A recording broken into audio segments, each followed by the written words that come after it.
Wa huwa kal masrurid dhahiki.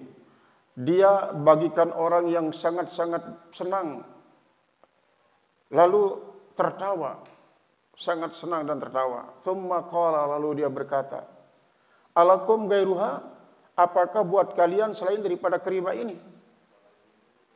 Apakah ada selain daripada kariba ini untuk kalian? Qulna, lalu kami jawab, la, tidak ada. Tidak ada katanya. Wa at'amnahu kirson, lalu kami berikan makan orang itu dengan kirson, yaitu potongan-potongan roti. Potongan-potongan roti yang tersisa, berarti sisa-sisa daripada orang itu yang diberikan. Baridan, yang sudah dingin, bukan panas. Fakhadahu, lalu dia mengambil itu kirson, dia ambil itu roti-roti yang sudah terpotong-potong. Wa hamidallah, dan ia pun memuji Allah subhanahu, yang maha sucilah dia. Wa syakkarahu, dan ia mensyukuri Allah katiran, banyak sekali dia bersyukur. Summa i'tazala, kemudian dia pun berpisah dari kami. Dia pun berpisah daripada kami. Wa qa'ada, lalu dia duduk. Ya'kulu akla ja'iin, dia makan sebagaimana makannya orang yang sangat-sangat lapar. Sisa-sisa daripada pecahan roti itu dimakan begitu lahap. Fadrakatni alaihi syafaqatuh, maka mendapatkan akan aku atasnya oleh rasa kasih sayang, rasa sedih, rasa kasih sayang. Saya merasa sedih, saya kasih sayang. Faqumtu ilaihi, lalu saya berdiri kepadanya. Bita'amin tibin, dengan makanan yang bagus, dengan makanan yang bagus.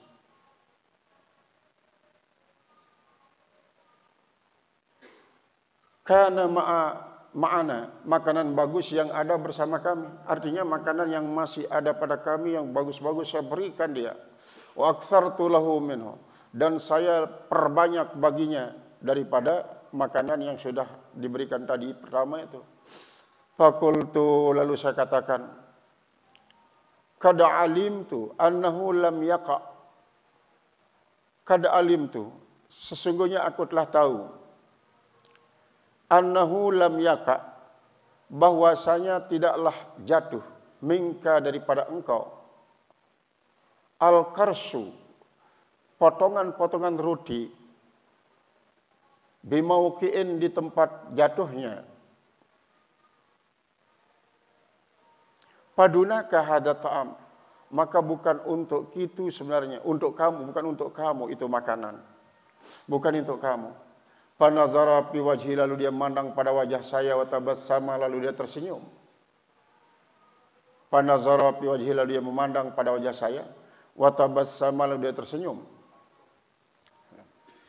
Allahumma shalli ala sayyidina. Wa qala, lalu dia berkata, ya Abdullah, hai Abdullah,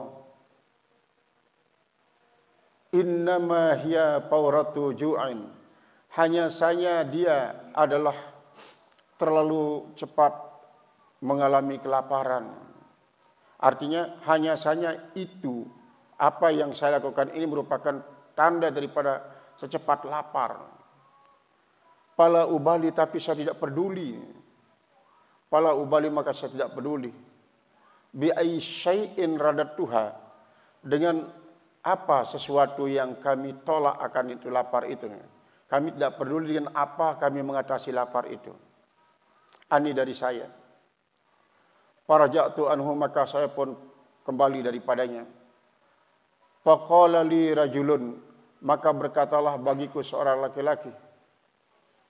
Ila jambi, faqala li, bagiku rajulun, seorang laki-laki. Ila jambi, ke samping saya. Ata'rifuhu, apakah tuan tahu orang ini? Apakah tuan tahu orang ini?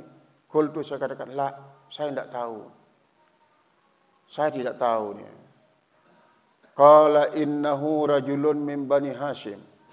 Dia berkata, sesungguhnya ini laki-laki daripada Bani Hashim. Sesungguhnya adalah dia laki-laki daripada Bani Hashim. Min waladil Abbas, daripada keturunan Abbas bin Abdul Muttalib. Daripada keturunan Abbas bin Abdul Muttalib. Hadza min waladi Sulaiman. Ini dari anak Sulaiman bin Abi Ja'far Al-Mansur. Sulaiman bin Abi Ja'far Al-Mansur. Sulaiman bin Abi Ja'far Al-Mansur kana yaskunul Basrata. Beliau itu dia tinggal di Basrah sebenarnya. Dia tinggal di Basrah. Fataba, maka dia bertobat. Dia bertobat. Fakharaja minha, maka dia keluar dari Basrah. Fafaqida, maka dia pun menghilang. Dia hilang. Pama oripalahu atharun, maka tidak diketahui baginya jejak-jejaknya, tidak diketahui. Fa'ajabani, maka membuat saya menjadi kagum. Fa'ajabani kalau lalu saya menjadi kagum oleh ucapannya. Summa ijtama'tu, kemudian saya berkumpul bihi dengannya. Wa anastuhu, dan saya menemani dia, jinak bersamanya, menemani dia. Wa qultu lahu, dan saya katakan baginya, ya fatan, hai pemuda, hai pemuda. Ana rajulun min ikhwanika, saya ini adalah seorang dari saudara-saudara engkau. Saya ini adalah seorang daripada saudara-saudara engkau.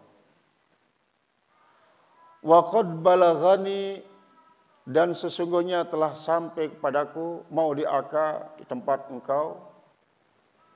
Fa ahbabtul ittisala bika, maka saya sangat suka berhubungan dengan engkau. Saya sangat senang sampai bisa dengan engkau. Fahal laka antu'adilani, maka apakah ada bagimu bahwa engkau mengimbangi saya? Fa inna ma'iya fadlan, maka sesungguhnya bersama saya ada kelebihan. Min rahilati, daripada rahilati barang-barang saya. Fa jazani khairan, maka dia pun membalas saya dengan kebagusan. Wa qala, lalu dia berkata, lau aradta hadzal makana li, kalau kau menghendaki tempat ini buat saya, kalau kau mau buat saya tempat ini, apa dia? Akanan ini. Alam ya. Lamul ibtida. Lau aradta hadza, kalau kau ingin ini, lakana li ma'idan, niscaya adalah bagiku ada suatu perjanjian. Thumma anasa ilayya, kemudian dia juga sangat-sangat jinak kepada saya. Dia bergabung dengan saya, tidak ada keresahannya. Wa ja'ala yuhaddithuni, mulailah dia bercerita kepadaku. Dia bercerita kepadaku. Faqala ana rajulun min waladil Abbas, saya ini adalah seorang laki-laki daripada anak cucu Abbas. Anak cucu Abbas. Kuntu askunul Basrata, sungguhnya saya ini adalah tinggal di Basrah, saya tinggal di Basrah. Wa kuntu dza kibrin syadidin, saya mempunyai kesombongan yang keras. Saya sangat takabur. Wa tajaburin, suka memaksakan kehendak. Suka memaksakan kehendak. Wa bazhin, sangat sombong juga. Saya sangat sombong. Pokoknya sifat-sifat tercela ada semuanya pada saya. Salam. Wa inni, dan sungguhnya saya, amartu khadiman li, saya memerintah akan pembantu saya. Saya memerintah akan pembantu saya, ayah syuali firashan, agar dia menghamparkan bagiku sebuah spray. min haririn daripada sutra, wa mahdatin dan satu bantal, biwardin nathirin dengan bau mawar yang tersebar,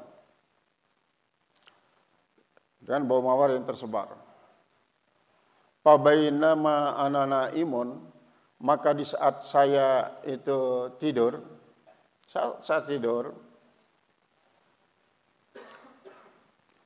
idza bikum in wardatin, tiba-tiba dia membawa akan setangkai mawar.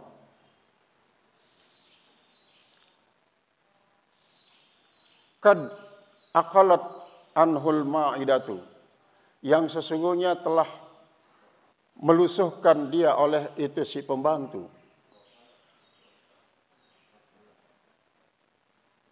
Fakumtu ilaiha, maka saya pun berdiri kepadanya, kepada pembantu itu.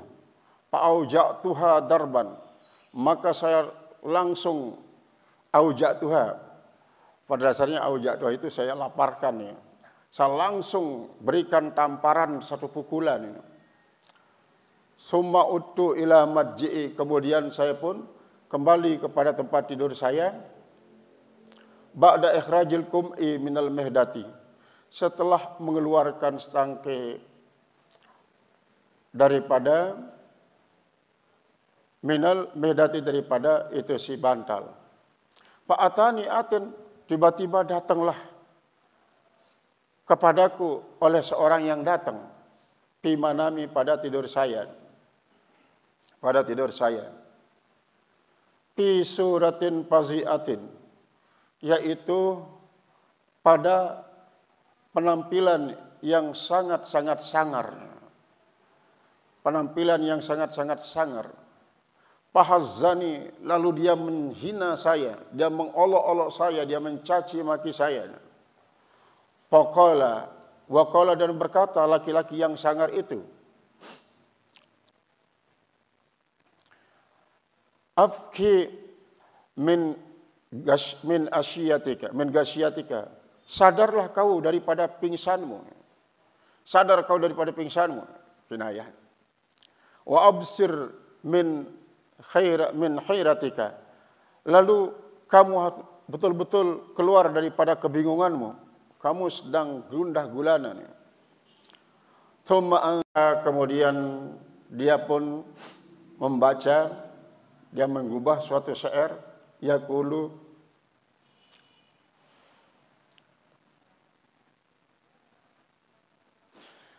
ya khudda innaka in tusawwid layyinan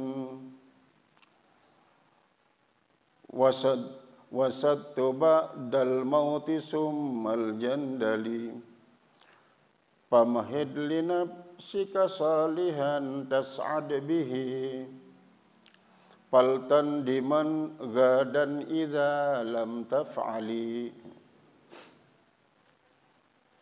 Rajas.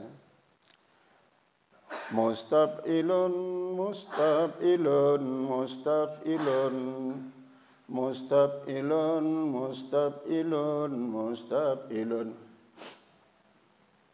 Ya khaddi, wahai pipi, innaka, sesungguhnya engkau, intusawwid layinan, jikalau kau berbantal dengan bantal yang halus, wasatta ba'dal mauti summal jandali, niscaya kau akan berbantal setelah kematian dengan batu yang sangat-sangat kasar. Sumun pada dasarnya dia tuli. Berbantal dengan bantal batu yang sangat kasar setelah mati. Pamhid, kalau begitu bersiap-siaplah. Linapsika, persiapkanlah olehmu, linapsika, bagi dirimu itu solihan, menjadi orang saleh. Tas'ad bihi, niscaya kau akan bisa menjadi bahagia dengannya. Faltan diman gadan, tetapi kau akan menjadi menyesal besok. iza lam taf'ali, apabila kau tidak melakukan akan persiapan buat dirimu itu.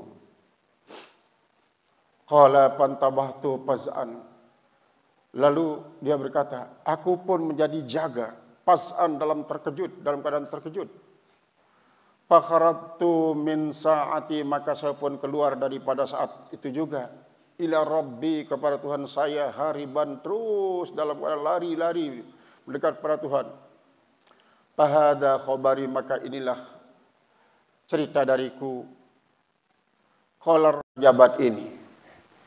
Maka si Saleh itu mengatakan, seandainya kalau kau merasa cukup dengan apa yang hanya dipungut terapung di atas air kali ini, niscaya kau tidak akan pernah memperbudak dirimu di istana seorang sultan.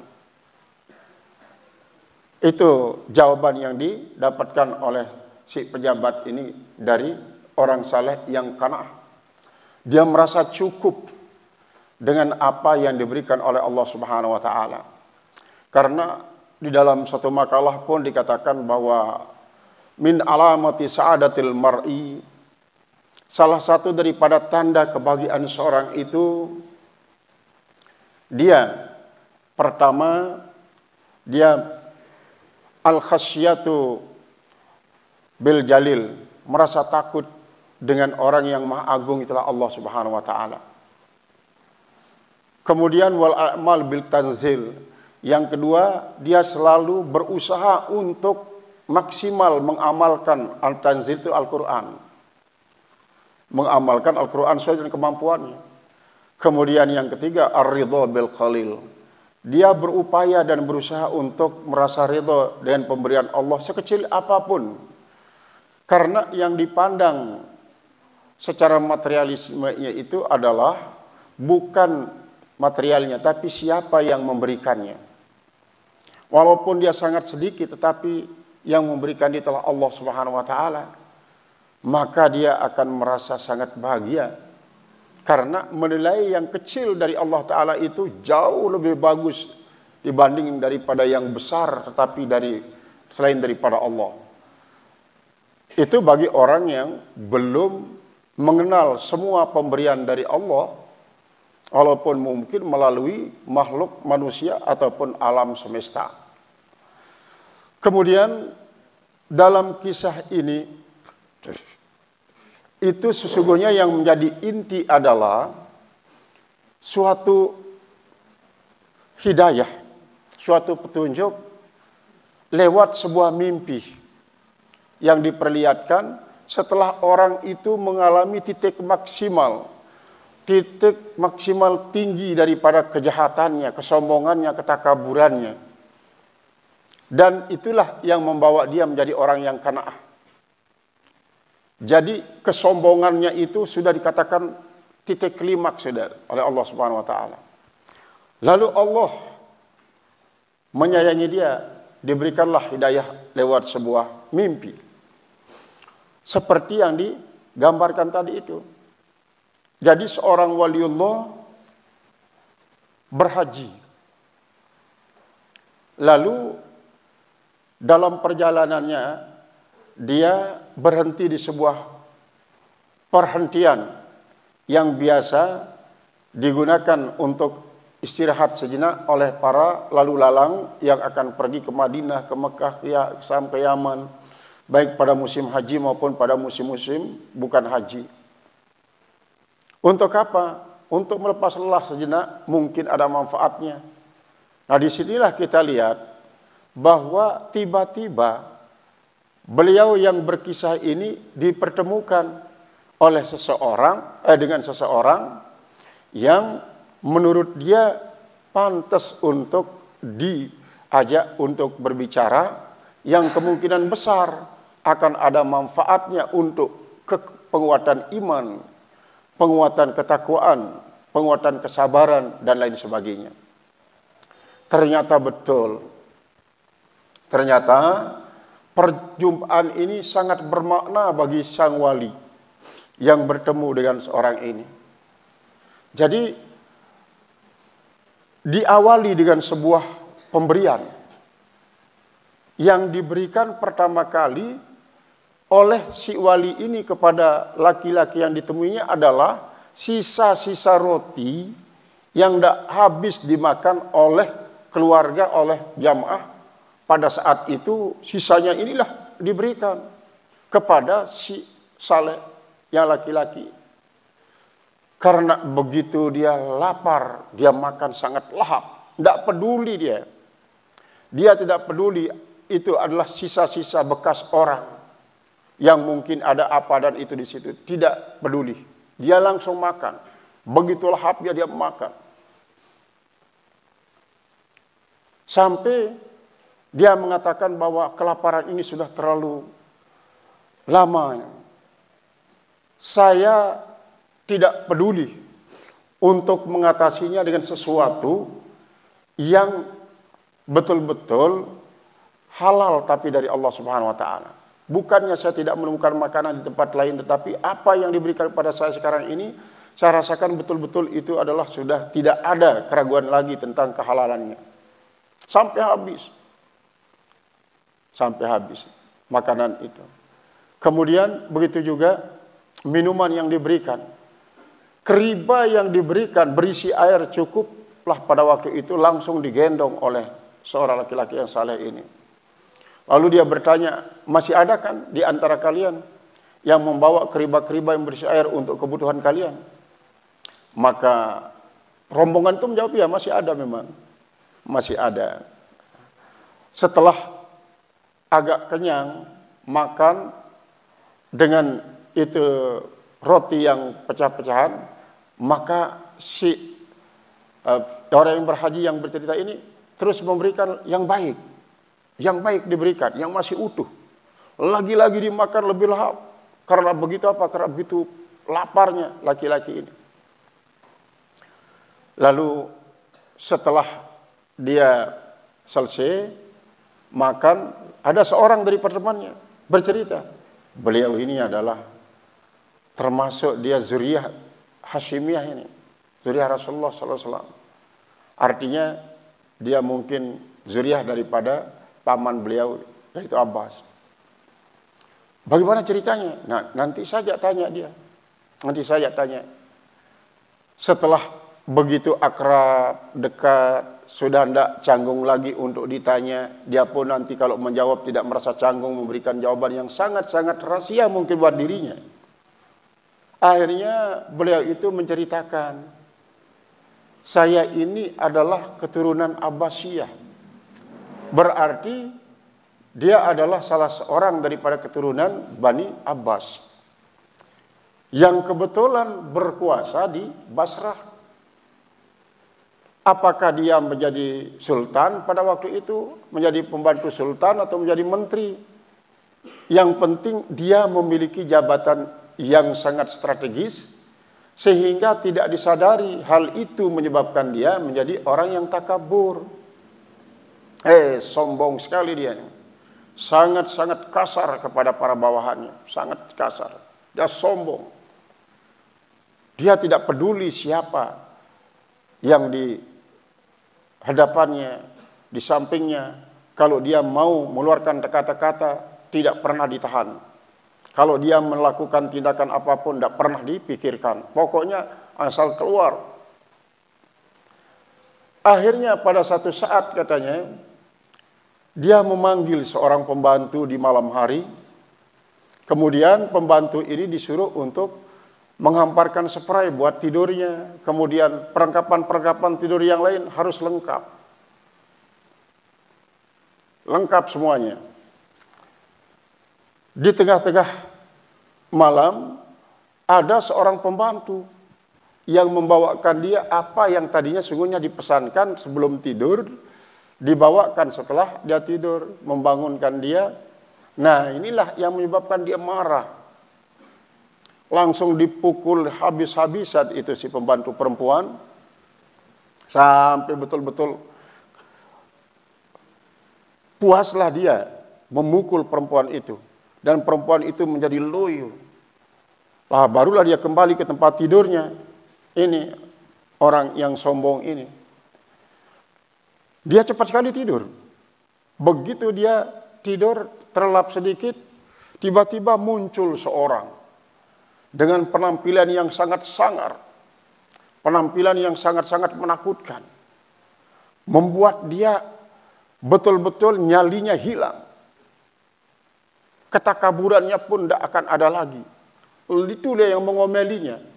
Kamu tidak pantas menjadi manusia, pantasnya kau menjadi serigala. Karena kau tidak pernah mempeduli siapa yang kau kata-katakan dengan katanya yang jelek. Dia macam-macam lah. Dihina dia. Dihina. Sampai dalam tidurnya itu betul-betul sadar. Dia betul-betul sadar dalam tidurnya. Inilah yang menyebabkan dia terbangun dari tidurnya. Begitu dia terbangun dari tidurnya, dia pun menyatakan dengan kata-kata kita, wahai pipi yang senantiasa berada di atas bantal yang halus, yang licin, tidakkah kau sadari apabila ini tidak kau syukuri akan berganti nanti setelah mati dengan bantal dari batu-batu yang kasar. Itu dia bilang. Lalu dia hitop dirinya sendiri. Persiapkan dirimu menjadi orang yang saleh, menjadi orang yang bagus. Niscaya kau akan menjadi orang yang bahagia. Tetapi kalau tidak, kau pasti akan menyesal besoknya. Kau akan menyesal esok harinya. Itu dia. Akhirnya diakhirilah ceritanya. Begitu diselesai ceritanya, dia pun pamitan, pergi, meninggalkan akan orang yang berhaji, yang menceritakan hikayat ini. Jadi, hikayat ini memang manusia itu seringkali lebih cepat dia memahami sesuatu pelajaran dengan adanya perbandingan-perbandingan, adanya percontohan-percontohan. Di dalam Al-Quran sendiri kan banyak daraballahu masalan itu. Allah memberikan suatu percontohan, Allah memberikan suatu percontohan. Nah, ketika kita sekarang ini seringkali kadang-kadang pada saat ceramah, pada saat khutbah, pada saat mengaji, menggunakan tamsil-tamsil, perbandingan-perbandingan, percontohan-percontohan, kadang-kadang Waalaikumsalam. Orang yang tidak mengerti itu mengatakan, itu kan cerita itu. Mahatamalas sidqa awil kadhib. Ya. Itu kan cerita. Yang namanya cerita itu kan mengandung kebenaran dan kebohongan. Dia bilang. Kalau dia tidak benar, pasti kebohongannya lebih banyak. Lalu mengapa kita akan mengambil suatu pelajaran daripada kebohongan?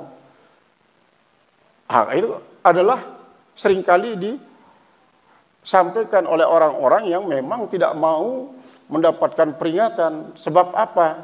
Sebab mereka itu kan termasuk orang yang ingkar.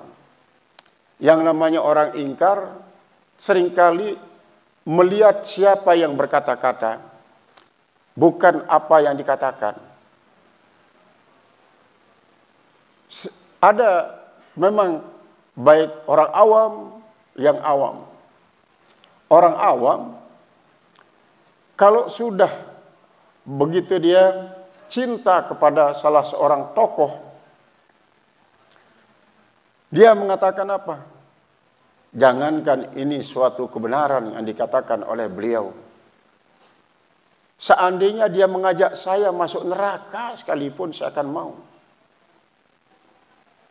Sebaliknya, orang-orang yang dia tidak sukai, tokoh-tokoh yang tidak sukainya, mengeluarkan Al-Quran. Bila pira ayat Al-Quran itu dia i'rab, kemudian dia takrir, dia tasrif, kemudian dia pokoknya betul-betul detail disampaikan kepada si fulan yang awam ini yang tidak suka kepadanya, maka si awam itu mengatakan, kau katakan 1.000.000 kali apa yang kau sampaikan tadi, saya tidak pernah mau percaya kepada kamu.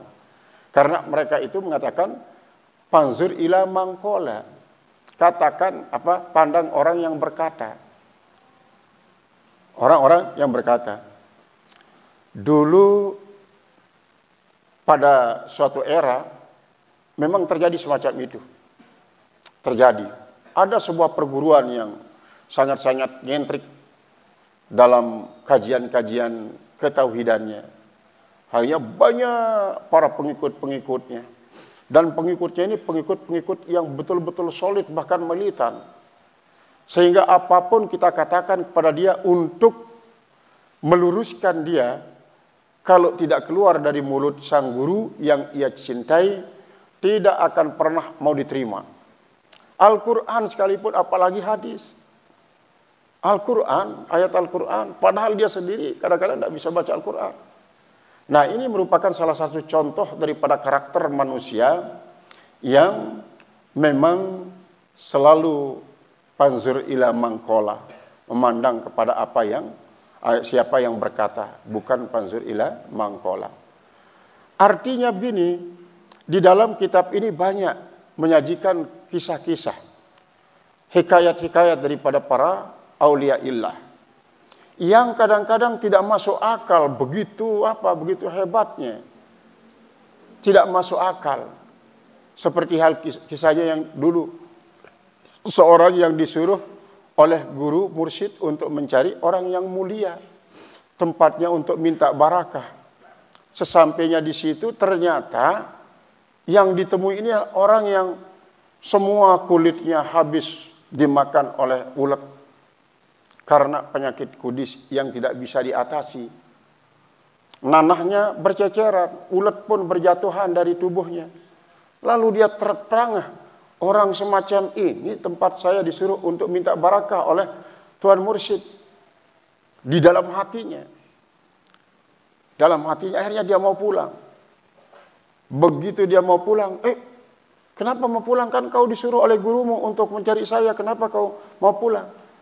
Apakah dengan pandangan zahir matamu saya seperti ini lalu kau mau pulang? Baru si murid ini terperangah, astagfirullahaladzim. Ini mungkin ujian buat saya. Orang itu sebenarnya tidak demikian. Tidak demikian. Akhirnya dia dekati.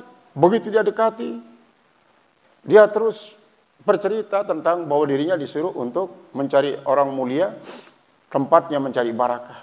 Ternyata saya dibimbing oleh Allah Ta'ala sampai ke tempat ini. Saya melihat Tuhan seperti keadaannya begini. Tidak pantas untuk saya tempat minta barakah. Lalu dikasih tahu dia. Satu kali orang yang seperti saya ini beribadah dalam keadaan semacam ini, itu jauh lebih afdol daripada ibadah seluruh makhluk. Seluruh makhluk, bukan makhluk manusia saja. Jin, setan, bahkan sampai kepada malaikat. Jauh lebih afdal ibadah saya satu kali dalam keadaan seperti ini dibanding dengan ibadah seluruh manusia, seluruh jin, seluruh malaikat. Kata daripada orang mulia ini kepada si murid yang lalu, kenapa Tuhan tidak berdoa kepada Allah? Kan doanya selalu dikabulkan. Lalu disembuhkan penyakitnya oleh Allah Ta'ala. Tahu enggak, Tuhan ini adalah tanda cinta Allah kepada saya. Tanda cinta Allah. Yang namanya tanda cinta kan, kenapa kita harus tolak? Tidak boleh kita tolak. Tanda cinta Allah Subhanahu Wa Ta'ala. Kata daripada orang mulia yang diziarahi oleh si murid ini. Sehingga pada kesimpulannya, memang untuk makom kita sangat-sangat jauh. Sangat-sangat jauh untuk memiliki keredaan kepada Allah seperti apa yang dialami oleh orang mulia yang disuruh murid itu mencari berkah daripadanya. Nah, ini adalah merupakan salah satu daripada kisah. Yang maksud saya adalah kisah-kisah yang ditampilkan oleh orang-orang, oleh para wali lah. Seringkali jauh daripada logika. Sehingga orang yang tidak pernah menjamah lembaran-lembaran kitab tasawuf akan mengatakan mustahil. Sayyidi Syekh Abdul Qadir Jailani saja banyak yang tidak mempercayai akan hakikatnya. Apalagi seperti yang saya ceritakan kemarin itu. Begitu dia sampai di Gaus ini disuruh untuk menganga lalu diludahi oleh si Gaus. Diludahi dia lalu ditelan oleh Sayyidi Syekh. Lalu dia diberikan wirid hanya Bismillahirrahmanirrahim dan surat Al-Fatihah. Dengan demikian lalu dikatakan bahwa kau akan menjadi sultanu salatinil aulia dan semua pundak-pundak para wali berada di bawah kakimu. Ini kan sangat-sangat berlebihan kalau menurut kita yang belum memasuki dunia tasawuf dengan sebenarnya. Sehingga apa yang kita pelajari dalam kitab ini banyak menyajikan hal-hal seperti itu akan menggeret pemikiran kita, menggeret keyakinan kita, bahkan akan menggeret kita untuk menyatu dengan kisah-kisah ini yang nantinya akan membentuk karakter kita, tidak seperti orang-orang yang saya sebutkan tadi mengingkari kenyataan-kenyataan yang dikisahkan dalam kisah para wali. Itu. Karena memang di dalam dunia pendidikan ada metode cerita kan istilahnya. Cerita ini paling cepat kita ingat, cepat kita pahami, apalagi kalau sudah dikasih tahu ini faedahnya. Metode kisah.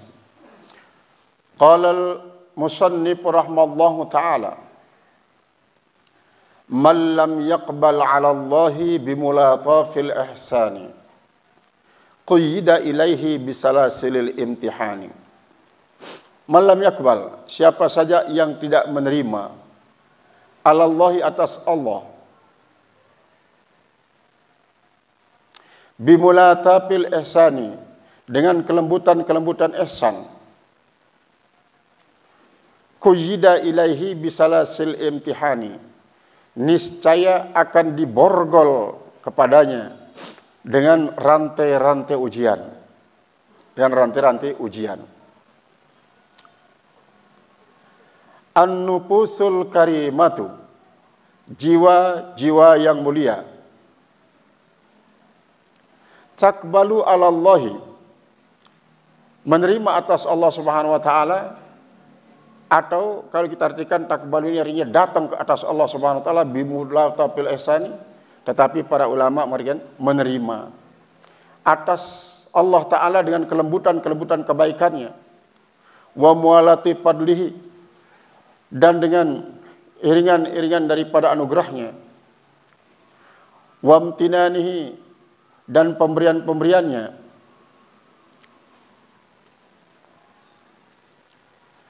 wa nufusul laimatu, sedangkan jiwa-jiwa yang tercela, la tanqadu illa bisalasilil imtihan, jiwa-jiwa yang tercela itu tidak akan bisa tunduk illa bisalasilil imtihan, kecuali dengan rantai-rantai ujian dan rantai-rantai ujian. Wa wuqu'il masaibi, dan jatuhnya musibah-musibah, fil amwali, pada harta wal abdan, dan pada tubuh-tubuh. Wal qudi bisalasili, wal qud bisalasi, itu borgolan dengan rantai-rantai itu istiaratun, merupakan suatu istiaratun hasanatun, istiarah yang sangat bagusnya, kata pinjaman yang bagus. Qala sayyidi Abu Madian, telah berkata tuanku, penghuluku Abu Madian radhiyallahu an, mudah-mudahan Allah ridha daripadanya, sunnatullahi azza wa jalla, yaitu sunnah daripada Allah yang maha perkasa dan maha agung. Sunnatullah yang maha perkasa dan maha agung, istid'aul ibadi, yaitu adalah menjadikan keterpanggilan hamba, li ibadatihi, untuk ibadahnya, untuk menyembah Allah maksudnya. Bisi'atil arzak, dengan keluasan rezeki, wadawamil mu'afati, dan terus menerus dalam keadaan sehat, terus menerus afiat itulah sehat yang digunakan untuk berbuat bagus kepada Allah, berbeda dengan sehat saja. Liyarji'u ilahi, supaya mereka kembali kepada Allah, bini'amatihi, dengan nikmat Allah, kembali kepada Allah dengan nikmat Allah itu. Fa illam yaf'alu, kalau mereka itu tidak melakukan kembali kepada Allah dengan sebab nikmat-nikmat itu, ibtalahum bis-sarra'i wad-dharra, menguji mereka itu dengan kebahagiaan dan dengan kesakitan-kesakitan. La'allahum yarji'un. Fa illam yaf'alu ibtalahum bis-sarra'i wad-dharra la'allahum yarji'un, agar mereka kembali.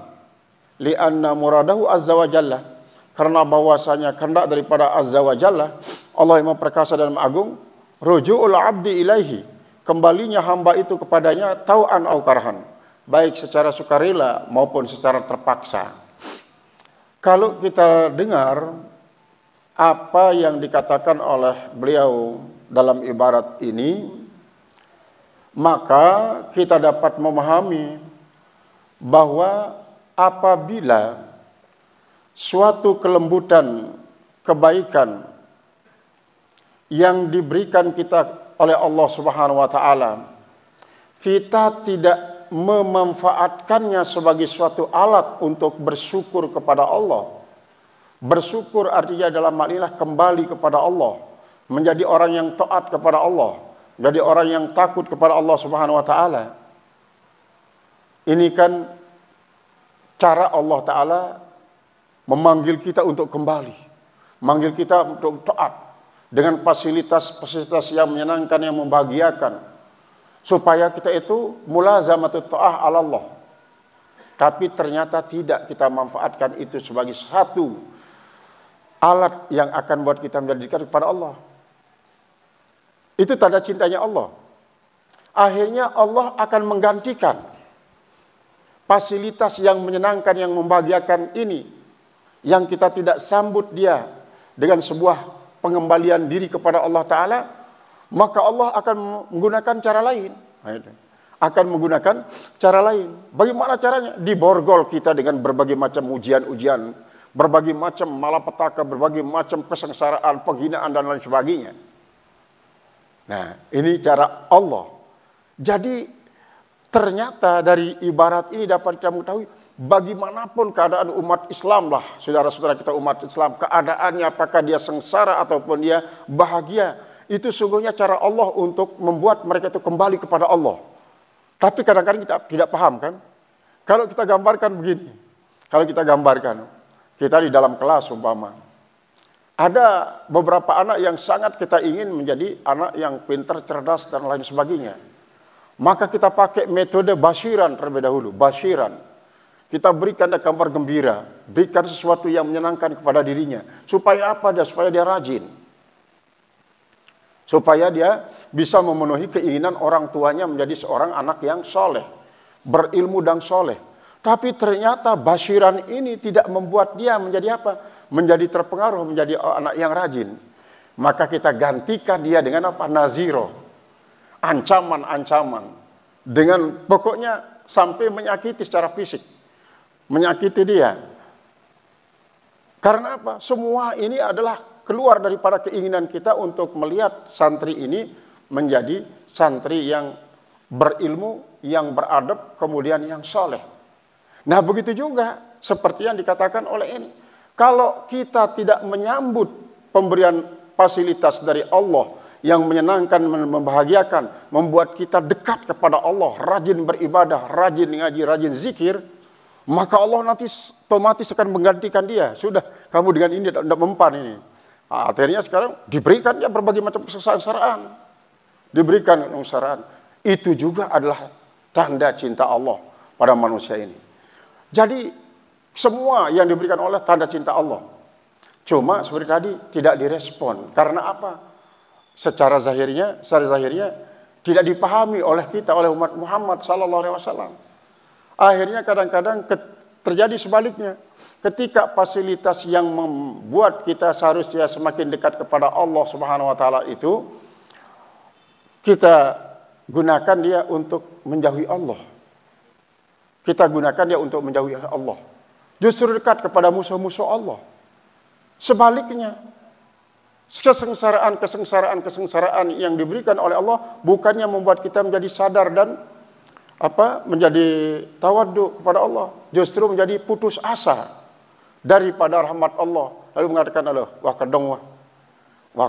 Nah, kata-kata wah kedong itu berarti adalah termasuk putus asa, berputus asa. Nah, tetapi kalau kita bandingkan antara mana lebih direspon oleh umat Muhammad sallallahu alaihi wasallam, antara instrumen yang harus mendekatkan dirinya kepada Allah berupa instrumen kebahagiaan, fasilitas mewah, dengan kesengsaraan, lebih banyak orang itu menjadi sadar dengan sebab kesengsaraan. Contohnya yang diceritakan tadi ini oleh beliau ini, dia kan seorang yang mempunyai jabatan strategis di istananya, lalu dia sangat takabur dan sombong. Dia tidak pernah mau tunduk kepada siapapun, justru dia menghinakan orang. Bahkan Allah pun kadang-kadang tidak pernah didekati. Ternyata setelah dia disengsarakan oleh Allah Subhanahu wa taala, barulah dia sadar. Barulah dia kembali kepada Allah Subhanahu wa taala. Jadi semuanya itu tanda cinta Allah. Tanda cintanya Allah.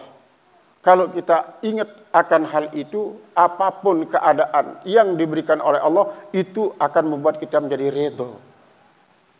Kita akan menjadi redha. Jadi sabar, redha, syukur dan ikhlas. Nah, inilah yang dimaksudkan fa illam yaf'alu ibtalahum bis-sarra'i wad-dharra'i la'allahum yarji'un. Kalau mereka itu tidak mau melakukan kebaikan-kebaikan dengan apa yang diberikan berupa kebahagiaan, kemewahan dan kesenangan itu, maka Allah memaksa dia dengan kesulitan, kesengsaraan dan penyakit dan kelemahan serta kehinaan supaya mereka kembali. Kenapa? Li'anna muradahu azza wa jalla, karena tujuan Allah yang maha perkasa dan agung, ruju'ul abdi, kembalinya hamba itu ilaihi kepada Allah, tau'an dengan cara sukarela, au karhan atau dengan cara terpaksa. Nah inilah Allah mau mengembalikan kita. Allah mau mengembalikan hambanya yang sangat cintai.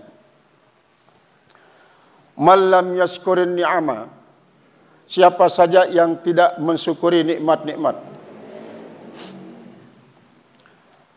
fakat ta'ridu li zawaliha, maka kadang-kadang dia akan menjadi menentang karena hilangnya.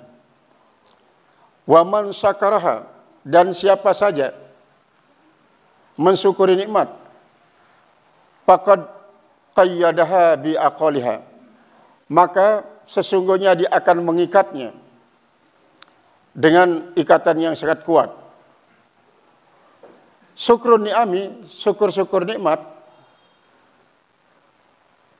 Syukur nikmat itu artinya apa? Syukur nikmat itu apa? Syukur nikmat itu akibatnya bagaimana? Mujibun li baqaiha. Syukur terhadap nikmat-nikmat itu akan mewajibkan abadinya itu nikmat. Mewajibkan abadinya itu nikmat. Wa ziyadati minha, dan mewajibkan ada tambahan daripada nikmat itu. Itu adalah balasan daripada syukur terhadap nikmat. Kalau dia tidak bertambah, maka dia tetap abadi walaupun jumlahnya tidak bertambah. Wa kufranuha, sedangkan kufur nikmat, kekufuran nikmat, kufur terhadap nikmat. Wa adamu syukriha, dan ketiadaan syukurnya, ketiadaan syukur nikmat itu mujibun li zawaliha, mewajibkan hilangnya itu nikmat. Wampisaliha, dan terpisahnya. Nah itulah yang dipesankan, bahwa silahkan kau manfaatkan dunia ini sebelum dunia meninggalkan dirimu.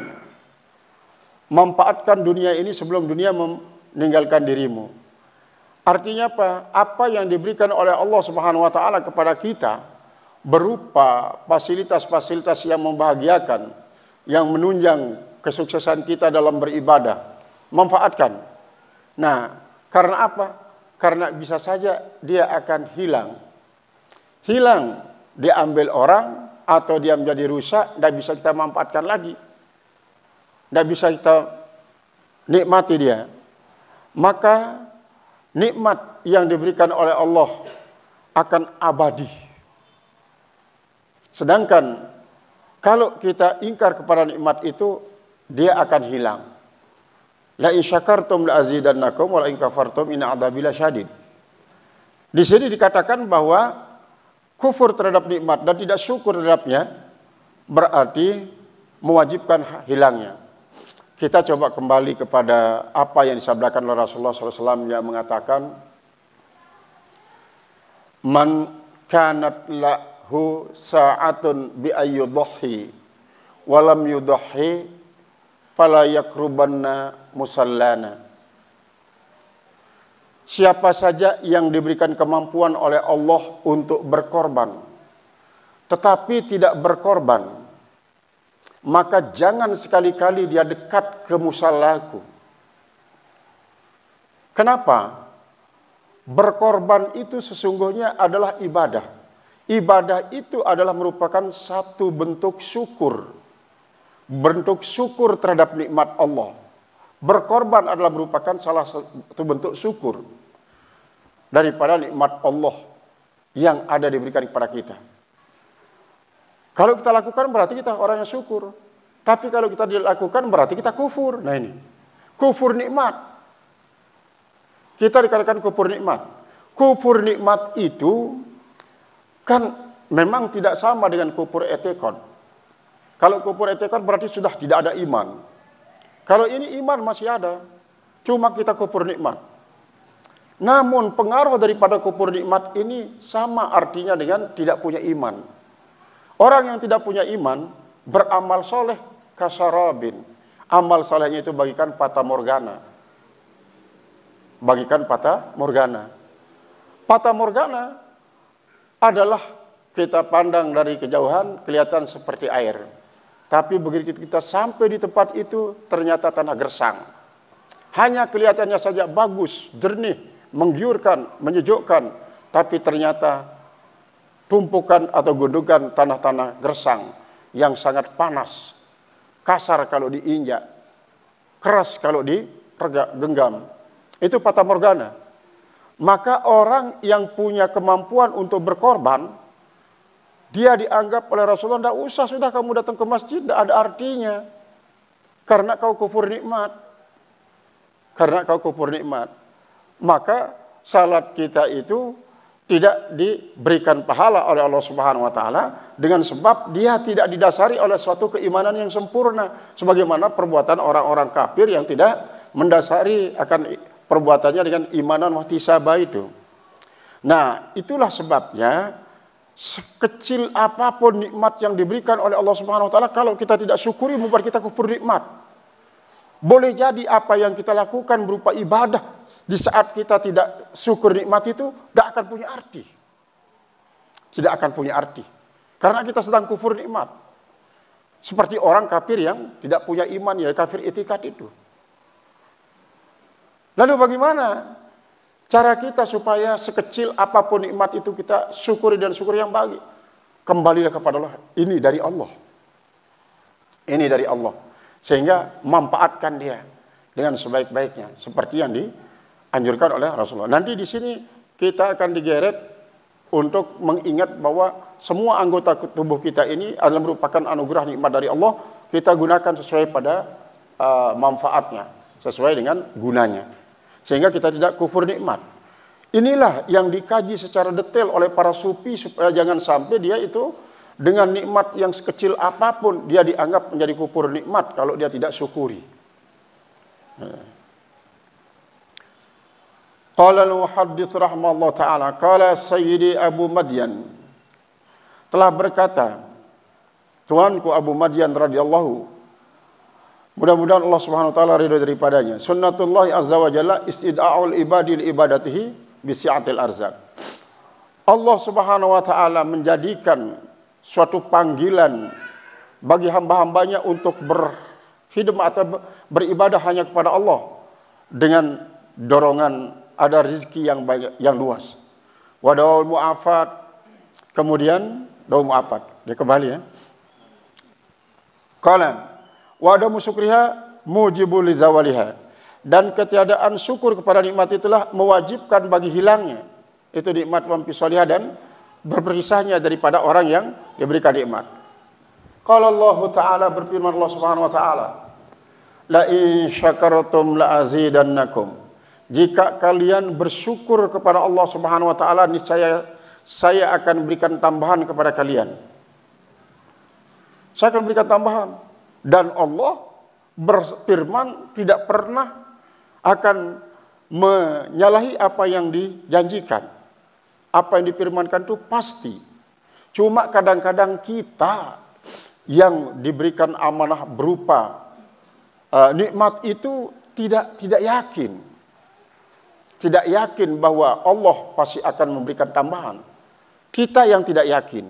Akhirnya ketidakyakinan kita ini direspon oleh Allah. Kau tidak yakin bahwa saya akan memberikan tambahan kepada kamu, maka saya tidak akan berikan tambahan karena kamu tidak yakin. Padahal saya ini kalau berfirman, kata Allah, saya akan menepati janji. Tapi kamu sendiri yang tidak yakin. Maka oleh sebab itu keyakinan ini sangat-sangatlah penting. Wa qala Allah Ta'ala, dan telah berfirman Allah Ta'ala, innallaha la yughayyiru ma biqaumin hatta yughayyiru ma bi anfusihim. Allah tidak akan pernah merubah nikmat yang diberikan kepada suatu kaum kecuali kaum itu sendiri yang merubah nikmat menjadi azab. Kaum itu sendiri yang merubah nikmat menjadi azab. Bukan saya, katanya. Seperti tadi itu. Sudah dijanjikan bahwa kalau kamu syukur saya akan berikan kamu tambahan-tambahan. Tapi kau tidak yakin, lalu akhirnya kamu tidak syukuri. Kamu tidak syukuri berarti kamu kufur. Kalau kamu kufur berarti kamu sendiri yang merubahnya. Kalau itu keinginan kamu, itu saya akan berikan keinginan kamu itu. Itu yughayyiru ma biqaumin hatta yughayyiru ma bi anfusihim. Ini memang ayatnya dia seringkali dipergunakan untuk memotivasi orang untuk berkarya dan berkarya. Untuk mengakui prestasinya secara pribadi, tidak melihat apa yang dianugerahi oleh Allah Subhanahu wa taala. Seringkali kan para penyuluh pembangunan, penyuluh itu dan ini termasuk penyuluh KB. Penyuluh KB dari perempuan maupun laki-laki itu menganjurkan supaya menggunakan ayat ini, maksud saya, menggunakan ayat ini untuk menjadi motivasinya agar bisa berikhtiar, berupaya, agar tidak seperti si fulan dan si fulan, kau harus begini. Karena memang al-ibratu bi umumil lafzi la bi khusus sabab.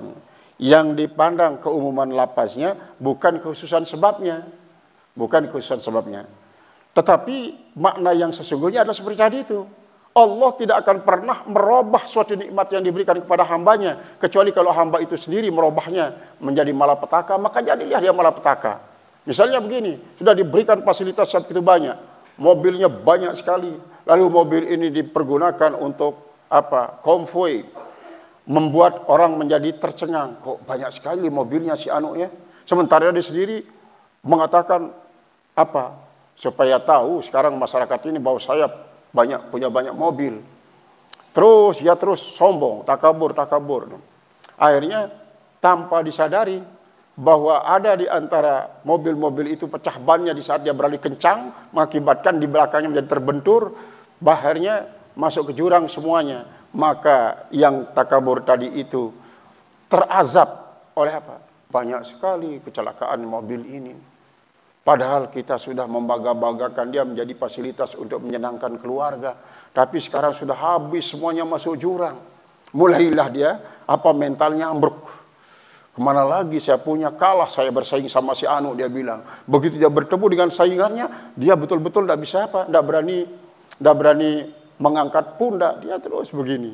Akhirnya itu yang dipikirkan, sakitlah dia. Begitu sakit, karena dia menjadi kena penyakit jiwa, dijuallah mobilnya satu-satu, itu pun kadang-kadang kalau dijual dengan harga yang sangat murah, kadang-kadang satunya ditipu, habis dia. Sementara penyakitnya tidak pernah habis. Ini adalah termasuk dia, inna adabi lasyadid. Inna adabi lasyadid atau inna Allah la yughayyiru ma biqaumin hatta yughayyiru ma bi anfusihim. Mereka sendiri yang merubah nikmat Allah itu menjadi azab, maka azablah diberikan oleh Allah. Qala musannif rahimahullahu taala hatta yughayyiru ma bi anfusihim, ay idza gayyaru ma bi anfusihim minat ta'at, apabila mereka itu merubah dengan diri mereka daripada perbuatan taat. Apa taat dalam hal ini? Wa hiya syukrun ni'ami, yaitulah syukur kepada Allah. Gayyarallahu ta'ala ma mannahu ilaihim, niscaya akan merubah oleh Allah Subhanahu wa taala apa yang ia berikan kepada mereka, minal ihsan, daripada kebaikan, wal karami, dan kemuliaan. Dan kemuliaan itu robahnya dirubah oleh Allah. Wajtama'at hukama'ul arabi wal ajam, pada satu saat berkumpul para ahli-ahli hikmah dari kalangan bangsa Arab dan kalangan bangsa Ajam. Ala hadhil lafzati, atas pemahaman lafaz ini. Faqalu, maka mereka berkata, asyukru qayyidun ni'ami, yang namanya syukur itu adalah merupakan ikatan daripada nikmat. Ikatan daripada nikmat. Wa qalu asyukru qayyidun lil mawjudi, dan ada juga mereka mengatakan yang namanya syukur merupakan ikatan bagi semua yang diadakan. Wa sayyidun lil mabqudi, dan menjadi buruan bagi apa yang hilang. Memang kalau kita renungi makna daripada yang singkat ini, karena dia berawal daripada tadi asyukru lin ni'ami abqaha, bersyukur terhadap nikmat-nikmat itu, syukur inilah yang abadikan itu nikmat. Nah, dengan bahasa lain, maka dengan syukur itu seolah-olah kita mengikat itu nikmat, memasukkan dia ke dalam peti, dia kita taruh di tempat yang aman, tidak bisa terjamah oleh tangan-tangan orang yang ingin merusaknya, oleh tangan-tangan orang yang ingin mengambilnya, oleh pencuri, perampok, dan lain sebagainya. Karena kita sudah masukkan dia dalam satu tempat yang aman. Itu gambaran daripada syukur. Sehingga nikmat ini akan abadi. Tidak akan bisa terkontaminasi oleh apapun, karena kita sudah bungkus dia, sudah ikat dengan syukur. Yang kedua begitu juga, bahwa yang namanya syukur itu adalah kita mengikat sesuatu yang ada, dan lalu memburu sesuatu yang tidak ada. Artinya begini, kita ikat, kita abadikan, kita lestarikan apa yang sudah kita miliki. Lalu dengan demikian kita termotivasi juga untuk mencari apa yang belum ada. Mencari apa yang belum ada. Sehingga apa yang sudah ada ini menjadi induk daripada sesuatu yang ada. Jangan sampai dihilangkan induk ini. Karena tanpa ada induk nanti anak-anaknya pun tidak akan mendekat. Kalau istilah kita jadi pengikat, pemikatnya jadi penggarus. Jangan hilangkan ini ya. Kalau hilangkan ini nanti penggarus ini hilang. Itu apakah mitos ataukah dia memang fakta? Sebenarnya fakta karena dasarkannya firman Allah Subhanahu wa taala. Orang tua kita mengatakan hal seperti itu. Dia mengatakan seperti itu, kayak mitos ya. Jadi sebenarnya fakta, karena Allah Subhanahu wa taala yang mengatakan seperti itu, siapa yang bersyukur terhadap nikmat berarti dia mengabadikan nikmat itu. Nah, kalau kita kufur berarti kita tidak pernah peduli. Kalau tidak pernah peduli kan orang yang memberi tidak mau memberikan kepada kita lagi. Coba begini saja ya. Kita contohkan, kita memberikan sesuatu kepada orang. Kita memberikan sesuatu kepada orang, begitu kita berikan dia sedikit pun tidak ada rasa senangnya menerima pemberian itu. Dia justru kadang-kadang meremehkan. Seolah-olah pemberian seperti ini sudah banyak di rumah. Tidak usah diberi saja, saya sudah punya sekian banyak. Kan kita berperasaan, walaupun dia tidak katakan hal itu, tapi perasaan kita mengatakan, kalau begitu tidak usah kita beri orang ini. Kita berikan orang yang bersemangat, yang menerimanya, sehingga dia betul-betul nanti menerima dan dia manfaatkan apa yang kita berikan, kita akan senang. Nah, Itu sebagai suatu gambaran daripada rasa syukur.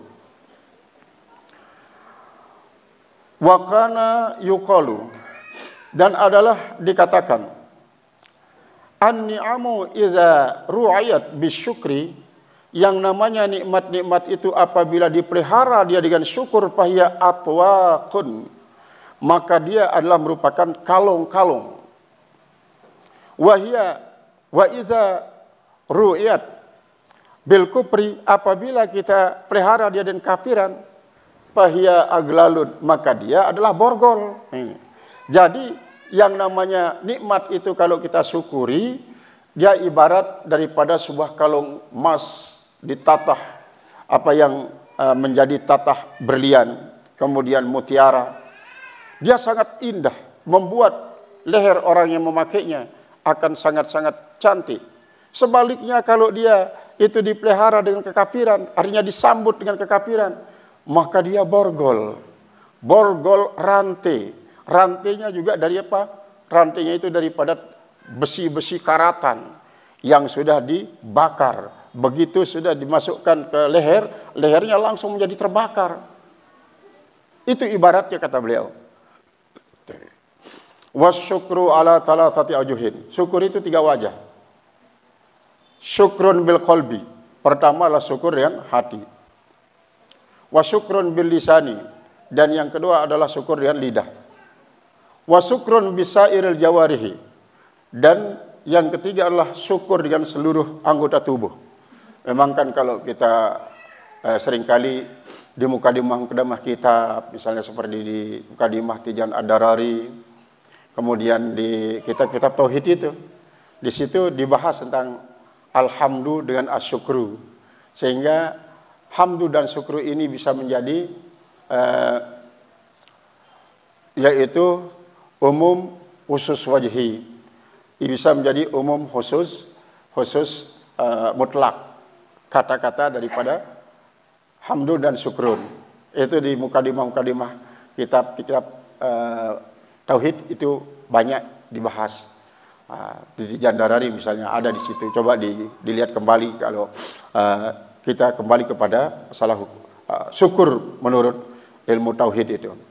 Nah, di sini dibagi bahwa syukur menjadi 3. Syukur dengan hati, syukur dengan lidah, syukur dengan semua anggota.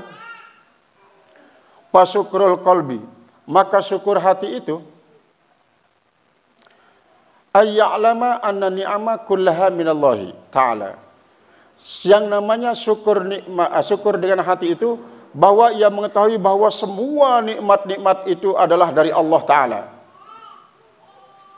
Nikmat itu semua dari Allah Ta'ala, tidak ada dari dirinya. Qala Allah Ta'ala, berfirman Allah Ta'ala, wa ma bikum min ni'matin faminallah. Apa saja yang ada pada diri kalian daripada nikmat itu semuanya dari Allah. Nah, ini jadi dasar dan dalil daripada ulama mengatakan yang namanya syukur bil qalbi. Kemudian wa syukrul lisan, sedangkan syukur lidah as-sana'u 'ala Allah Ta'ala, yaitu adalah memuji-muji Allah Subhanahu wa taala. Wa kasratul hamdi, dan memuji, banyak memuji.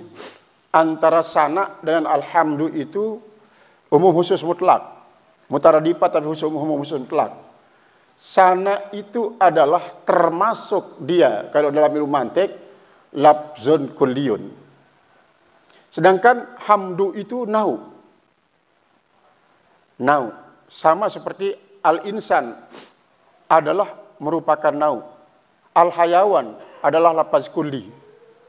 Untuk membuat sebuah definisi, maka yaitu harus mulai daripada jenis, kemudian yang didefinisikan adalah nau dengan menggunakan jenis dan pasal. Misalnya al-insan, insan itu nau. Apa itu insan? Al-hayawan, hawan itu jenis. Apa pasalnya? Natik. Natik itu pasal, membedakan antara satu nau dengan nau yang lain. Nah, begitu juga alhamdu. Alhamdu adalah nau. Asyukru adalah nau.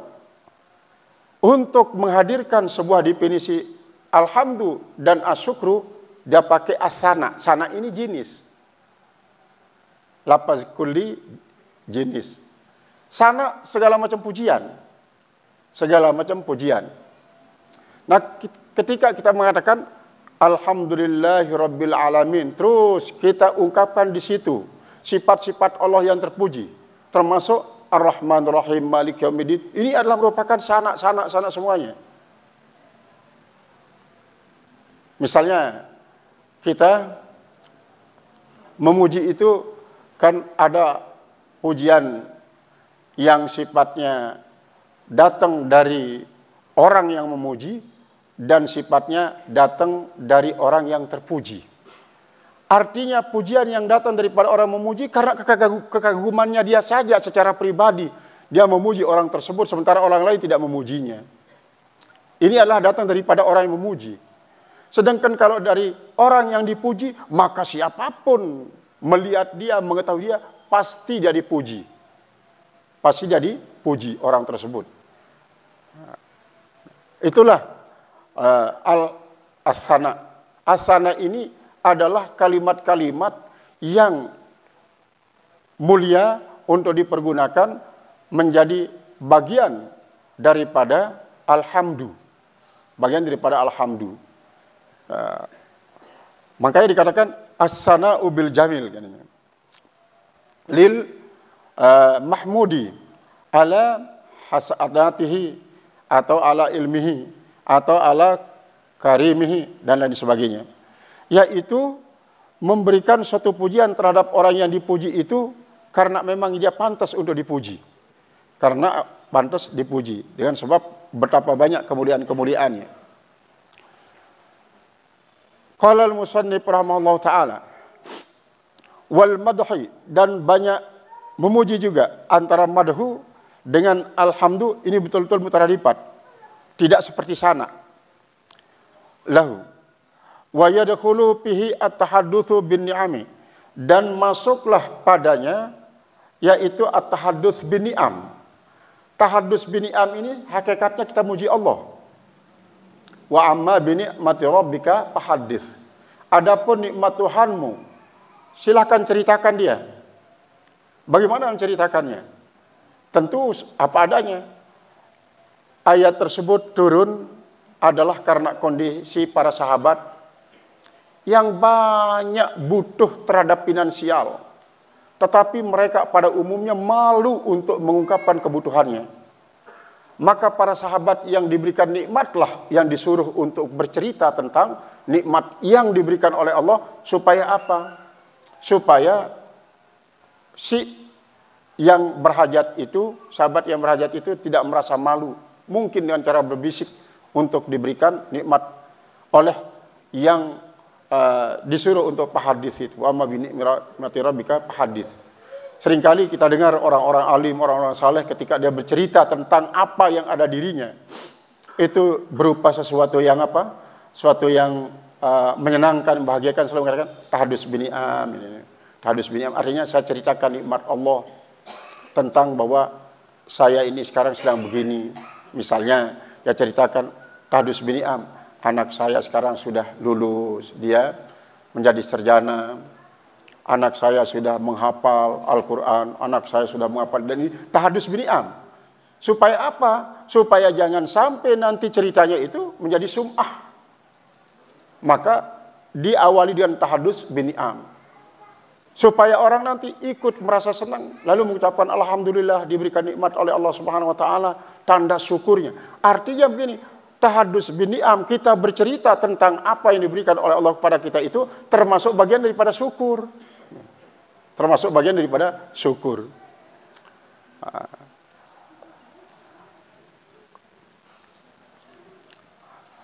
Wa izharuha, dan menampakkannya. Wa izharuha, dan menampakkannya. Wa nasruha, dan menyebarkannya. Qala Allah Ta'ala, berfirman Allah Subhanahu wa taala, wa amma bi ni'mati rabbika fahaddits. Adapun dengan nikmat Tuhanmu, ceritakanlah. Wa qala Umar bin Abdul Aziz, telah berkata Umar bin Abdul Aziz radhiyallahu anhu, mudah-mudahan Allah redha daripadanya, tadzakkaru an-ni'ama, maka ceritakanlah oleh sekalian kamu akan nikmat-nikmat. Fa inna tadzakkuraha, maka sesungguhnya menyebut-nyebut nikmat itu maksudnya, menyebut-nyebut nikmat atau mengingat-ingat nikmat itu syukrun, adalah syukur. Syukur.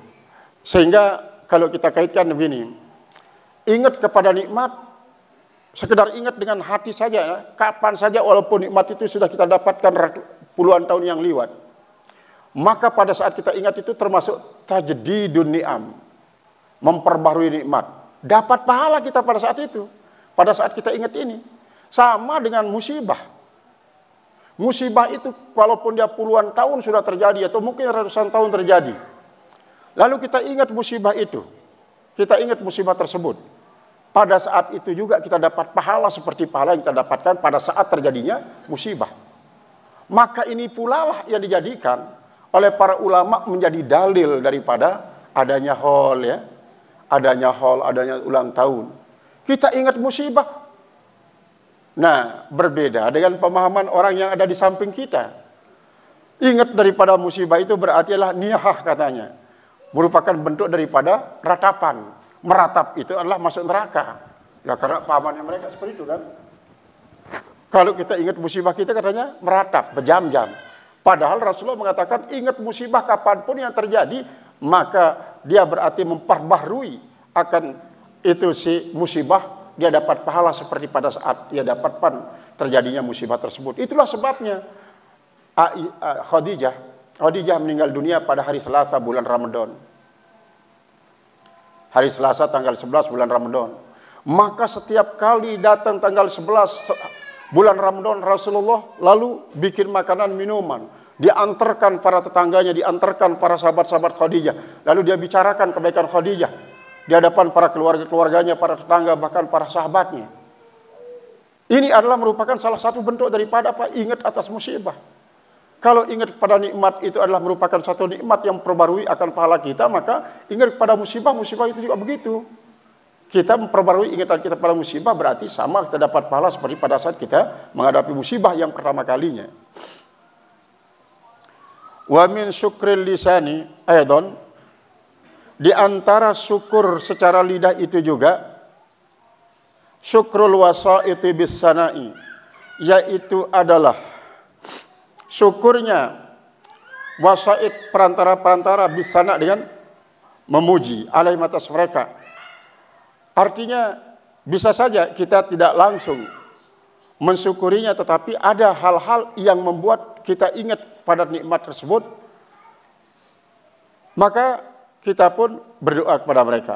Artinya orang yang mengingatkan rasa syukur, berucap alhamdulillah wa syukur, lalu kita doakan dia, maka itu akan menambah rasa syukur. Misalnya orang bersin kan, fa iza atastum, apabila kalian bersin, fahmadun, maka ucapkan alhamdulillah wa syukur. Orang yang mendengarkan kita syukur itu lalu berdoa mengatakan yarhamkallah.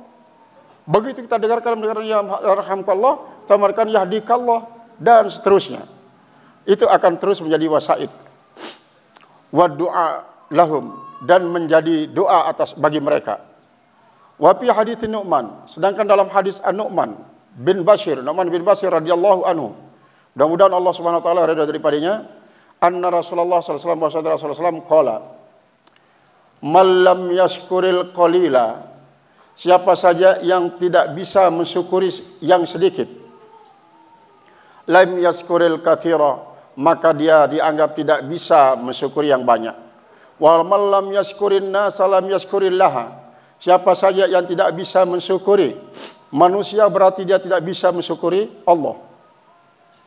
Wa an Usamata ibni Zaidin, daripada Usama bin Zaid radhiyallahu anhu, mudah-mudahan Allah taala ridha daripadanya. Qala Rasulullah sallallahu alaihi wasallam, bersabda Rasulullah sallallahu alaihi wasallam, usykurin nasa lillahi, syukurlah kepada manusia semata-mata karena Allah. Askarahum linnasi, niscaya dia akan mensyukurkan mereka bagi manusia. Wa sayatil kalamu ala hadza, apa ini? Jadi uskurin nasa lillahi. Askaran nasin. Astagfirullahaladzim. Mudah pun ilayah. Askarun nasi lillahi askaruhum lil nas. Jadi askurun nasi lillah. Paling syukur manusia bagi Allah adalah askaruhum lin nas.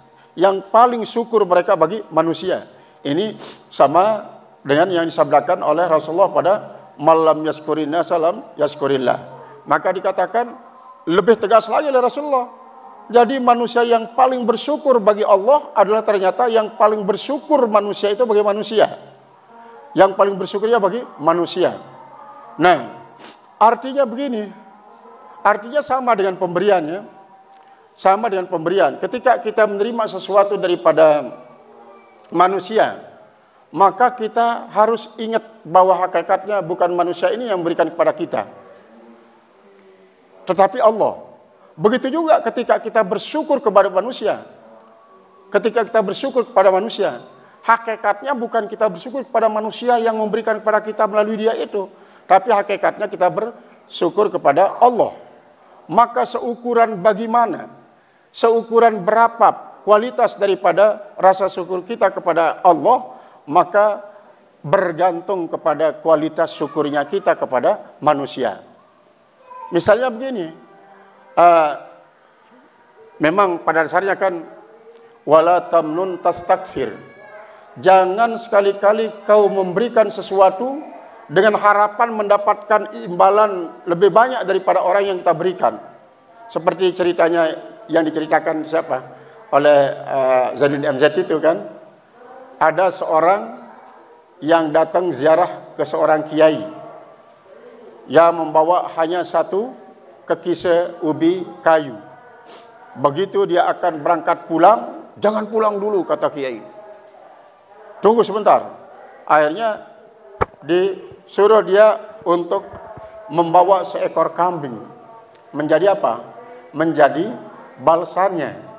Yang tadinya telah menghadiahkan kepada kiai hanya sekekise ubi kayu. Nah, berarti kiai ini kan secara zahirnya dia memberikan satu ukuran material daripada rasa syukurnya terhadap orang yang membawa ubi ini diukur dengan seekor kambing. Maka seukuran materialnya terhadap yang membawa sekekise ambon itu, maka begitu pula lah Allah akan memberikan syukur kepada orang yang bersyukur kepada manusia itu. Sebaliknya, seandainya kiai itu mengatakan begini, dia dibawakan sekise ubi, tetapi nanti begitu pulang yang bawa sekise ubi ini hanya diberikan dia hanya 3 butir gegodoh. 3 butir gegodoh. Tanda syukurnya kepada si pulan yang membawa sekise ubi. Itu sudah rasa syukurnya seukuran 3 gegodoh ini. Maka siapa yang paling besar rasa syukurnya kepada manusia, maka berarti begitu pula lah besar syukurnya kepada Allah. Sehingga lambang syukur kepada Allah kelihatan pada syukurnya kita kepada sesama manusia. Itulah makna daripada askarun nasi lillahi askuruhum lin nasi. Wa sayatil kalamu ala hadza. Dan akan datang nanti pembicaraan atas hal ini. Al makna fi akhir ala hadzal makna, atas makna seperti ini fi akhir kitab, pada akhir kitab. Insyaallah taala, mudah-mudahan Allah Subhanahu wa taala menghendaki, inda kalamil muallifi alaihi, ketika pembahasan muallif atasnya. Kemudian yang ketiga ini, wa syukru sairil jawarihi ay ya'mala biha al-amal salih. Dan syukur daripada semua anggota adalah bahwa dia beramal dengan anggota itu amal soleh. Nah, kalau Allah Ta'ala, i'malu ala Dawuda syukran. I'malu, perlakukanlah olehmu akan keluarga Daud itu syukran, dalam keadaan syukur. faja'alal amala syukran, maka ia menjadikan akan perbuatan itu sendiri merupakan satu syukur. Artinya apa? Kalau kita memberikan sesuatu kepada orang, kita tidak pernah mengharapkan akan imbalan apapun bentuknya. Tapi orang yang kita berikan itu, dia tiba-tiba melakukan suatu pekerjaan yang memang pekerjaan itu bermanfaat bagi kita, padahal kita tidak pernah. Maka apa yang dikerjakan oleh orang tersebut itu merupakan tanda syukurnya bagi kita yang telah memberikan sesuatu kepada dia. Padahal kita tidak pernah memberikannya. Maka pekerjaan itu sendiri merupakan syukur. Pekerjaannya bukan merupakan ucapan. Jadi inilah termasuk dikatakan syukrul jawarih. Waruya ani Nabi sallallahu alaihi wasallam, dan diriwayatkan daripada Nabi sallallahu alaihi wasallam, annahu qama, bahwasanya dia berdiri, hatta intafahat kadamahu, sampai pecah-pecah dua tumitnya. Artinya berdiri sholat maksudnya nih. Salat lail terus lama sekali dia berdiri. Faqila lahu, maka dikatakan baginya, ya Rasulullah, ataf'al hada, mengapa kau melakukan ini? Wa qad ghafarallahu laka ma taqaddama, padahal sungguhnya telah mengampuni oleh Allah bagimu apa yang sudah lewat. Min dzambika, daripada dosa, Muhammad akhara, bahkan yang akan datang diampuni. Artinya dosa yang sudah lama dan dosa yang baru diampuni. Faqala, maka Rasulullah menjawab apa? Apala akuna, apakah tidak bagus bagi saya akuna abdan, menjadi seorang hamba syakura yang banyak bersyukur. Nah, itu. Jadi saya melakukan ini adalah untuk bersyukur kepada Allah. Ini termasuk dia syukrul jawarih.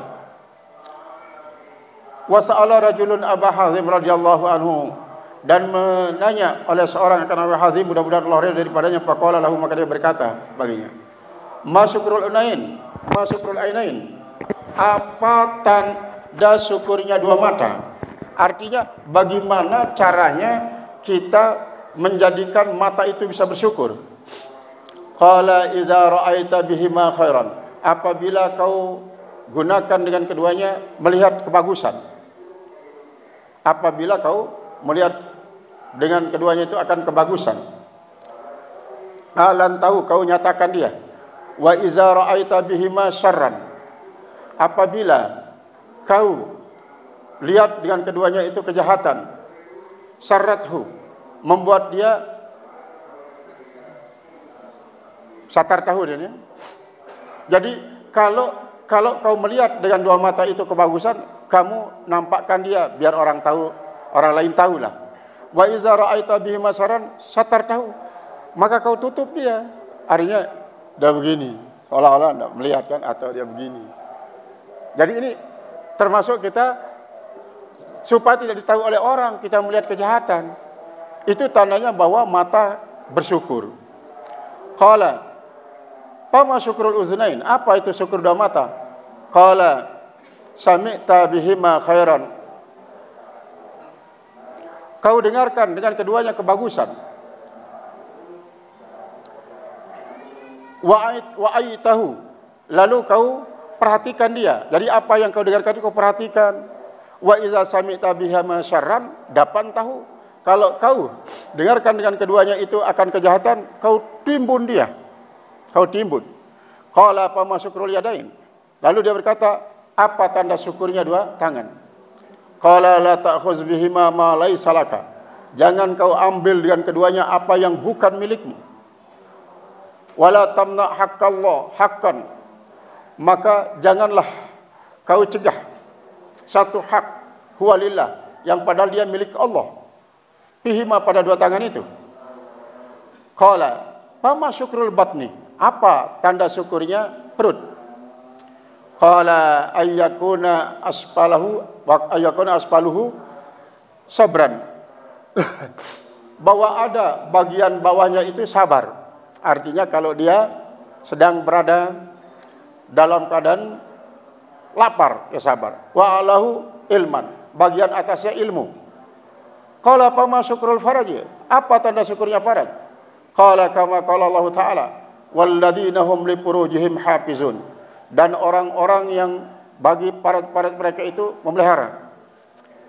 illa ala azwajihim, kecuali atas pasangan-pasangan mereka, au ma malakat aymanuhum, atau apa yang dimiliki oleh tangan-tangan mereka, artinya pada gundi-gundi mereka. Fa innahum ghairu malumin, maka mereka itulah orang-orang yang tidak tercela.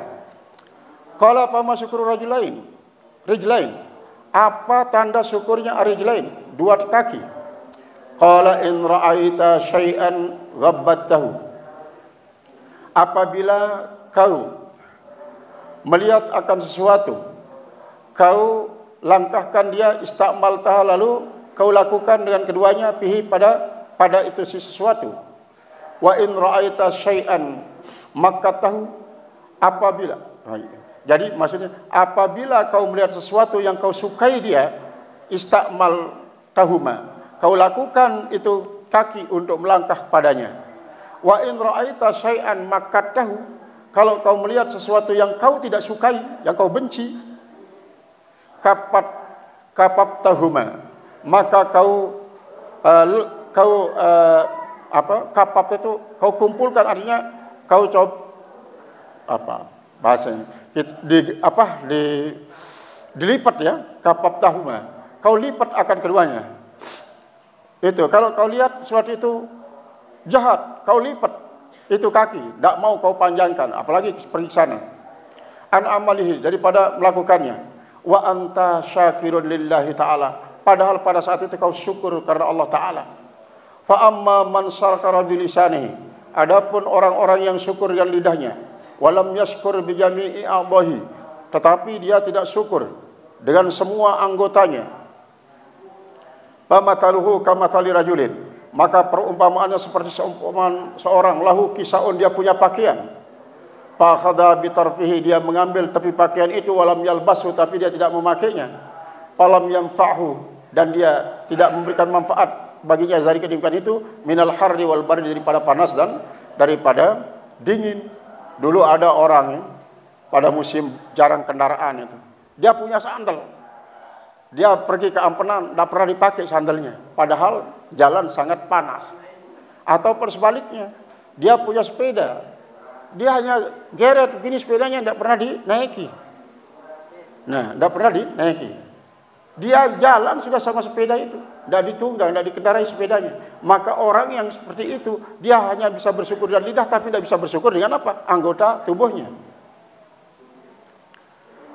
Qala al-musannif rahimahullah ta'ala, was-salji wal matari, es dan hujan, wa ajma'ul ibarati li syukri, dan paling menghimpun akan ibarat tentang syukur ini, artinya yang paling lengkap dalam menyimpulkan makna syukur ini, qaulu man qala, yaitu perkataan orang yang berkata, asyukru ma'rifatun bil jinani, syukur itu adalah mengetahui dengan hati, wa zikrun bil lisani, dan menyebut nama Allah dengan lidah, wa amalun bil arkani, dan dia buktikan dengan perbuatan anggota. Wal qadrul lazimu, dan ukuran yang lazim, min syukri ni'ami, daripada syukur terhadap nikmat itu, ma qalahu al-Junaidu radhiyallahu anhu, apa dikatakan oleh Junaidi, Imam al-Junaid al-Baghdadi, hina sa'alahu Siriyu, ketika menanya dia oleh Siri Sikti radhiyallahu anhu, mudah-mudahan Allah ridha daripadanya.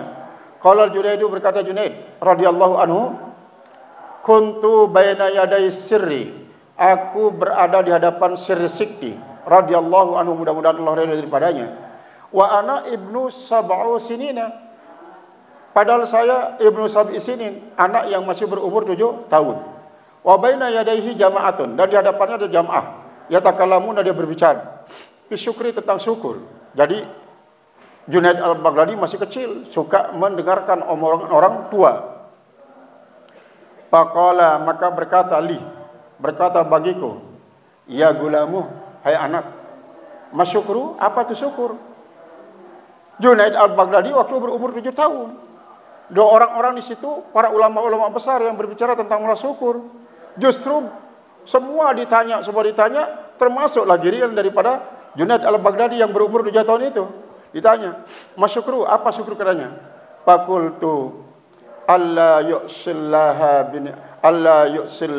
bini'ami, bahwa janganlah orang itu mendurhakai Allah dengan nikmat-nikmatnya. Faqala yushiku ayyakuna hazzuka minallahi, maka orang yang bertanya itu hampir bahwa ada bagianmu dari Allah. Lisanuka adalah lidahmu sendiri. Fala azalu abki, maka senantiasalah saya menangis ala hadhil kalimah, atas kalimat ini. Artinya ketika Junaid al-Baghdadi memberikan jawaban bahwa syukur itu alla yu'sallahu bini'amihi, bahwa tidak boleh dirahkai oleh Allah Ta'ala dengan nikmat-nikmatnya, itulah syukur. Berarti yang namanya syukur dengan arkan itu adalah kita gunakan nikmat Allah yang berupa anggota ini untuk melaksanakan sesuai dengan faedah dan guna untuk mendekatkan diri kepada Allah. Di dalam kitab Hidayatus Salikin ada bidayah itu, Melayu itu ada di sana. Syukur lidah, syukur mata, syukur tangan, dan syukur daripada anggota yang 7 ini terutama sekali. Dan lawannya adalah maksiat. Jadi maksiat itu maksiat batin, kemudian lawannya taat batin. Berarti taat zahir lawannya adalah maksiat zahir. Maka salah satu daripada maksiat zahir itulah adalah orang yang kufur nikmat kepada Allah dengan anggota zahirnya. Sebaliknya orang-orang yang taat kepada Allah dengan anggota-anggota zahir, itulah yang dinamakan dengan syukur dengan anggota, yang syukurul jawarih. Syukurul jawarih. Jadi para ulama memang sangat luas dalam membahas masalah syukur ini, sehingga dengan pembahasan-pembahasan itu kita dapat mengambil satu kesimpulan bahwa syukur terhadap Allah dengan syukur yang terbaik adalah mengakui bahwa semua nikmat itu dari Allah, sehingga Nabi Adam alaihissalam dikatakan dia adalah abdan syakura, yaitu Allah hamba yang banyak bersyukur. Karena seperti tadi, pertama dia mengakui nikmat itu datang dari Allah. Kemudian yang kedua dia manfaatkan itu nikmat untuk kepentingan dirinya, mendekatkan diri kepada Allah.